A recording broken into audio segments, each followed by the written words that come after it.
Welcome to the Lorecast. I'm Dr. Craig Chalkwist, and we're here to discuss the stories by which we deeply live. There's something about the work of J.R.R. Tolkien that I don't think gets discussed enough. Back before he gave us The Lord of the Rings, he looked around the world a bit, and he noticed people like the Grimms over in Germany collecting their national folk tales. And he asked himself, where is the folktale collection for England? Where's the mythology? So he set about writing one. Now he was aware that what he wrote wouldn't replace a fully functioning mythology, but he thought that it might move things forward a little bit and get the discussion going. What's interesting to me is not only how popular his legendarium became, but that for millions of people, it actually did kind of replace a working mythology. Perhaps not fully, but in some respects. So this week, I put up the last, so far, of the 5 books of Assembling Terrania, and I had Tolkien in mind as an inspiration. There were others too, of course. But part of what I defended in my second dissertation is the idea that imagination, story, and play could actually serve as a wisdom path, a path of personal and collective transformation, and a working mythology, and perhaps even a religion. So I asked myself at one point, some years back, what would mine look like? And so in addition to all my nonfiction work over the years, my Assembling Terrania Cycle is my response to that question. When I was a boy, I read the first 5 books of, because there were only 5, of Roger Zelazny's Amber Chronicles. And I remember asking myself, how in the world could anybody write 5 books set in the same universe? But I used Tolkien's inspiration to try to take an additional step. I wanted a look at what a world mythology might look like, a planetary mythology, a set of texts that would bring in stories from all over the world, stories from many different cultures, with a very diverse cast of characters. Now, obviously, no one person could ever weave together a planetary mythology, but I think one person can instigate enough so that others get busy on the project, and even in a modest way provide a little bit of a blueprint. So, this is how one person would do it. What if we all did it? What if we all got together and dreamed together? Now, why does this matter? Because that kind of mythology, philosophy, whatever we want to call it, set of imaginings, glass bead game, take a note from Hesse, because that really is the basis of everything we do in life. It's how we see ourselves. It's how we get along with each other or don't. What's happening in my country right now, which I'm still grieving and will be for a long time, is that our mythology, which was never terrific to begin with, is broken. It makes a lot of sense to me, and I've written about this in my blogs. It makes a lot of sense to me that even before the country was founded, the Liberty Bell broke. We need a new national mythology, desperately. But we tend to forget how important that is, that it's really the basis of everything else. The guiding stories that we use, they're the basis for our values, our spirituality, our dealings with each other, even our values, our finances, what we build, what we destroy. So I've tried to go to the root of all that and do a little of my own reimagining and see what happens. So, in my own version of a planetary mythology, what it might look like, my own instigation toward a planetary mythology, there are 5 books now. 2 of them are story collections, 3 are novels that form the Lamplighter trilogy. So, if you were to have a go at reading all of them, I would recommend starting with Soul Mapper, my first novel. The sequel is called Heartlander, and the third novel is Lamplighter, all published over the last few years. Independently published so that I could let people play with the characters and settings. Write your own stories out of them, draw the characters, paint them, film them, whatever you want to do, perform them. It's been quite irritating for me to have to run into trademark and copyright considerations in wanting to continue some stories from bodies of fiction that I found meaningful. So I didn't want my readers to have the same limitation. So there's the 3 novels. The book I actually wrote first before them, I would consider next in the series, and that would be Tales of Terrania Rising, which spans the entirety of what I'm calling the long adventure toward consciousness, toward species maturity, toward Terrania, the kind of world we might actually enjoy living in. Just, equitable, diversity and earth honoring, abundant. One of my characters, my in quotations for reasons I've mentioned in previous podcasts, is Alethea Jabari.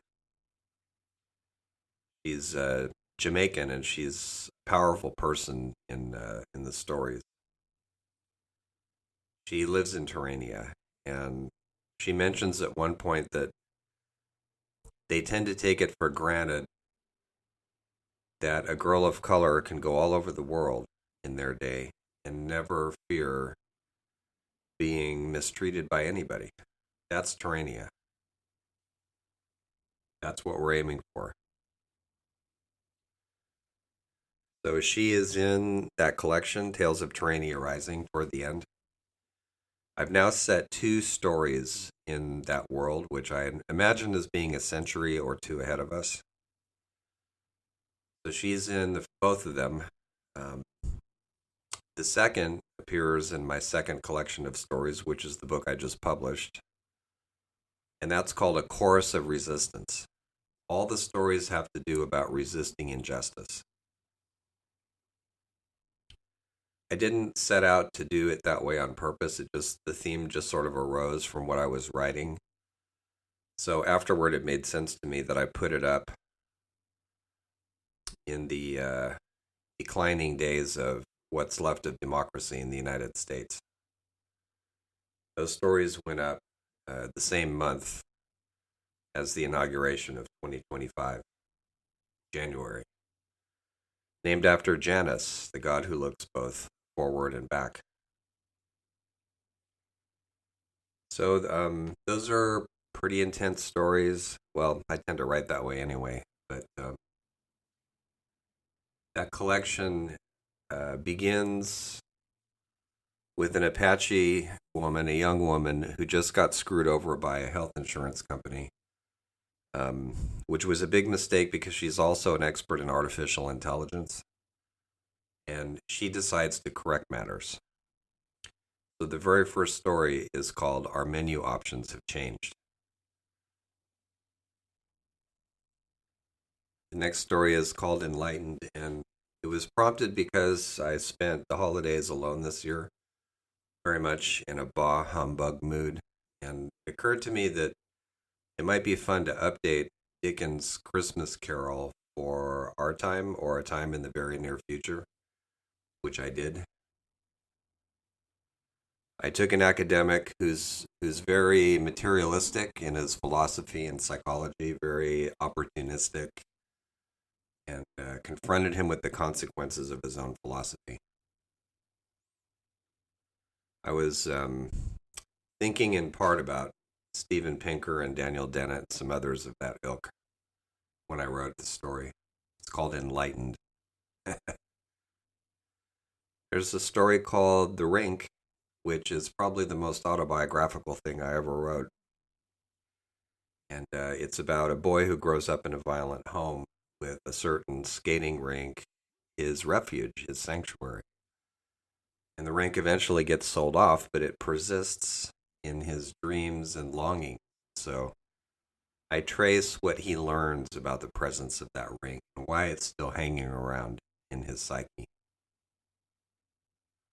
Let's see what else is in there. I've also got a story in which Hermann Hesse has a conversation with Mozart prior to the events in Hesse's novel Steppenwolf.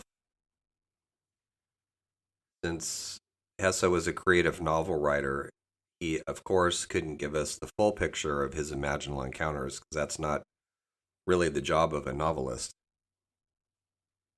But as a novelist and short story writer, I could certainly dip into that world a little bit in my imagination and put down a few words about what might have happened between those two very interesting men.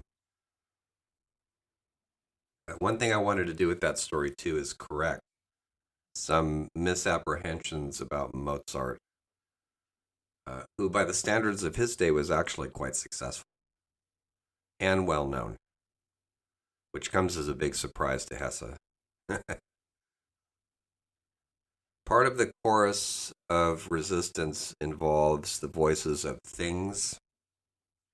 So here there's a nod not only to the new materialist philosophy, object-oriented ontology. Those words don't appear in the book, by the way. Also the work of Hans Christian Andersen. So I've got some stories where things talk. In fact, one of the stories is called When Things Speak. And it involves a house that gets, this is near future, that gets angry, a smart house that gets angry with its owner because he's being a dick to his partner. That was fun to write. The coffee brewer won't make coffee for him. The refrigerator starts making a loud noise and so on. There is also an intelligent helicopter in one story, as well as oracles. So a bit like Simeon Mackenzie, who's the protagonist of my second novel, I've been using divination methods of various sorts for many years now. I've got into runes and geomancy to some extent, but I'm much better acquainted with the I Ching and with tarot, and so I thought it would be fun to have the oracles speak to each other without a human around, just to see what they would say to each other. So I have a story that explores that as well. I brought in Zoltar. You remember Zoltar, those booths? I think they're still around. With the fortune teller, you put in a quarter and it says, "Hear the words of prophecy from Zoltar," or hear your fortune from Zoltar, I think is what he says. He's in there too. Since it seems clear that in spite of any sanity or safeguards, human scientists will one day be paid to increase the intelligence of our fellow animals, there are smart dogs and cats and other beings especially in Lamplighter, my third novel. So there's a story where the protagonist is a smart cat. And as part of the school assignment, she's teaching other animals how to domesticate humans, which of course they do anyway. So How to Train Your Human is one of the stories. I've also got a story where Kay Bormanis, who's the protagonist of the third novel, Lamplight, and Simeon, they become friends kind of off the stage. So they get together, they visit the Dream Vale, the world of imagination, because they want to find out how much of an influence humanistic psychology indirectly was for their Lamplight movement. So they decide to visit Abraham Maslow, Karen Horney, Carl Rogers, and some other figures, Rolla May, all in the same retreat center conference room. Mayhem results, and it may seem over the top to you when you read it. It's not. The acting out of the psychologists is all based on real life events. But be fair to them, so are the therapeutic efforts that appear in the story. And going into this collection, I also wanted to write more about the Transdaimonic League because I haven't said that much about them. That was one of the first imaginal groups that came into my mind when I first started writing all these stories. And then they were just sort of in the background, supporting the humanities, supporting visionary people. They're a group of visionaries who span time. So there's people like Lucille Clifton, Hesse. There's a Chinese poet. There's the Indian poet Kana. There's many members. They're all kind of Gnostic visionaries from every culture on Earth, going all the way back to mitochondrial Eve in Africa. And they meet in the dream veil and talk about things, and they support us in ways that we don't even know about. So the story Transdaimonic features the League, and Dr. Malcolm Johnson is the current director of the League. Dawn Alvarez was, but after her tour of duty, Dr. Johnson takes over the League. So interesting things happen there. It appears that one of the powers, one of the gods, has been kidnapped. So their job is to find out who and how and what to do about it. Going into this collection, I also knew I wanted to give some love to Nigel Calvert, Captain Nigel Calvert, honorably discharged from the Coastal Marines. And he showed up early when I started to write Lamplight. I thought he was going to be the narrator. It ended up being Kay Bormanis, but mainly because Nigel's a pretty curt individual.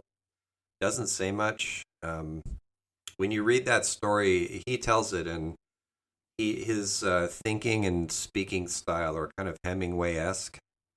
He tends to be blunt and to the point. He was fun to write, actually. I enjoyed writing the story. It ended up being longer than I thought it would. It was called The Quest. So he's an aging Lancelot wondering what to do with his life, and the story is about him finding out. And the character Lucy Joe plays a prominent part in that story as well. And there's other stories in there. One I'll mention is called The Great Renewal. It takes place at least 100 years from now, when the Arctic is being refrozen, because we get a handle on climate chaos. And so the story is told from the point of view of an indigenous man who has ancestry in the Arctic Circle. They were forced out by climate change, and now they're going back. So it's a story of homecoming. Writing these stories and novels helped me envision a more animated, more enchanted world to live in, a more cosmopolitan world, much more international, much more oriented toward the future, and an antidote of sanity in a crazy time. So I'm hoping that my readers find some nourishment along those lines and some humor here and there as well. And I think most of all, some hope, accompanied by images of exemplary people who are fighting for something beyond themselves, dreaming together and working together for futures that are more hopeful than the ones they live and the ones we live in as well. I wanted the reader to go away from these stories with a feeling of exhilaration, enthusiasm, maybe even some joy, which I certainly felt writing the stories, to realize this is who we really are. Maslow is right. Human nature is consistently sold short. What we see is the worst of us. What happens if we see the best of us? And in this, too, I was also inspired by Gene Roddenberry, who had a similar philosophy when he put Star Trek together. What might we look like in our best striving? And what kind of world is possible for people like that to assemble from the ground up? What would democracy unchained really look like? These are the questions that I ask in all my stories. So hopefully they'll prompt you to look for a few answers. Thank you.